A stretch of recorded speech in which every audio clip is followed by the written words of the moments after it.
तरीके से सिंध के अंदर लाकानूनियत जारी है। मैं इसका जिम्मेदार समझती हूँ जो पीपल्स पार्टी की जो ये हुकूमत है, मौरूसी सियासी हुकूमत जो है, कई दहाइयों से काबिज है, इनसे सिंध नहीं संभल रहा। ये नाअहल है।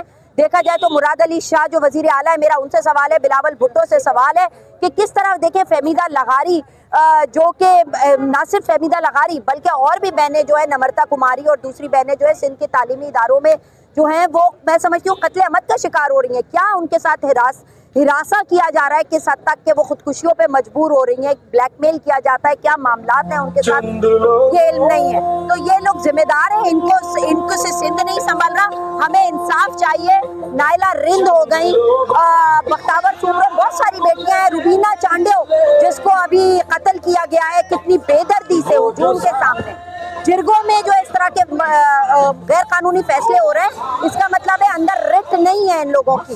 शदीद मुजम्मत करते हैं हम और हम सवाल करते हैं। मैं एक और बात पूछती हूँ, ये खवातीन है शेरी रहमान पीपल्स पार्टी की, ठीक है, आसिफा भुट्टो हैं और साथ साथ शर्मिला फारूकी हैं, ये खवातीन शैला रजा वगैरह कर क्या रही हैं? खवातीन का हाल देखें आपके क्या हो रहा है। ये ऐवानों में बैठ के सिंध के नाम पर सीटें लेती हैं और पीछे औरतों जो हैं वो बेदर्दी से जिरगों में फैसले करके गैर कानूनी जो उनको कत्ल किया जा रहा है इज्जत के नाम पर, और उनको अगवा किया जा रहा है, उनकी बेइज्जती की जा रही है, उनकी इस्मत दरियां हो रही है, ब्लैकमेल हो रही है, तालीमी इदारों को मख्तल गाह बना दिया गया है। शदीद मुजम्मत।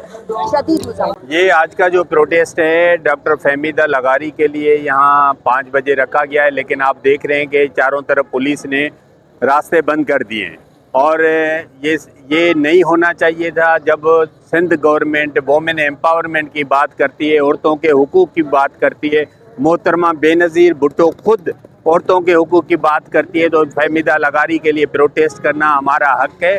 और पाकिस्तान तहरीक इंसाफ की तरफ से मैं यहाँ शामिल होने आया हूँ, मैं उसका नायब सदर हूँ सिंध का, और हम समझते हैं कि किसी के साथ भी ज्यादती होती है तो हम उस पर भरपूर एहतजाज करेंगे। ये पहला वाक़या नहीं है फहमीदा लगारी का, इससे पहले नायला रिंद का वाक़या हुआ है, नम्रता का वाक़या हुआ है, कई लड़कियों के साथ। वो मैं समझता हूँ सिंध में जब हमारी बच्चियाँ पढ़ने लगी हैं, वो आगे बढ़ने लगी हैं, तो उनको हरास किया जा रहा है, उनको तालीमी रुकावटें डाली जा रही हैं। तो हम ये सिंध गवर्नमेंट से मुतालबा करेंगे कि ये प्रोटेस्ट करना सबका जमहूरी हक है और हम ये करके रहेंगे। और हम चाहते हैं कि फहमीदा लगारी के जो भी उसमें मुलवस हैं उन लोगों को सख्त से सख्त सज़ा दी जाए और आगे आने वाली नस्लों को हमारे तहफ़्फ़ुज़ दिया जाए।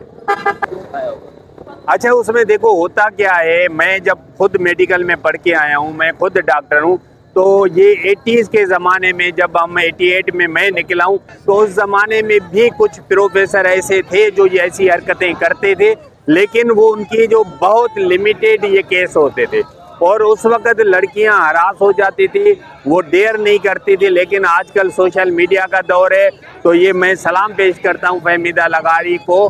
मैं इसके खिलाफ हूँ, तो उसको सुसाइड नहीं करना चाहिए था, उसको अपनी जिद्दोजहद जंग लड़नी चाहिए थी। लेकिन कभी कभी होता है इंसान हार जाता है, वो लड़ाई नहीं कर सकता। लेकिन ये भी एक बड़ा प्रोटेस्ट है कि सिंध गवर्नमेंट पे ये एक दाग है, उस मेडिकल कॉलेज पे दाग है कि फहमीदा लगारी ने अपनी ज़िंदगी तो दी है, लेकिन आने वाली बच्चियों के लिए मैं समझता हूँ ये जो रास्ता निकलेगा उनको तहफ़्फ़ुज़ मिलेगा।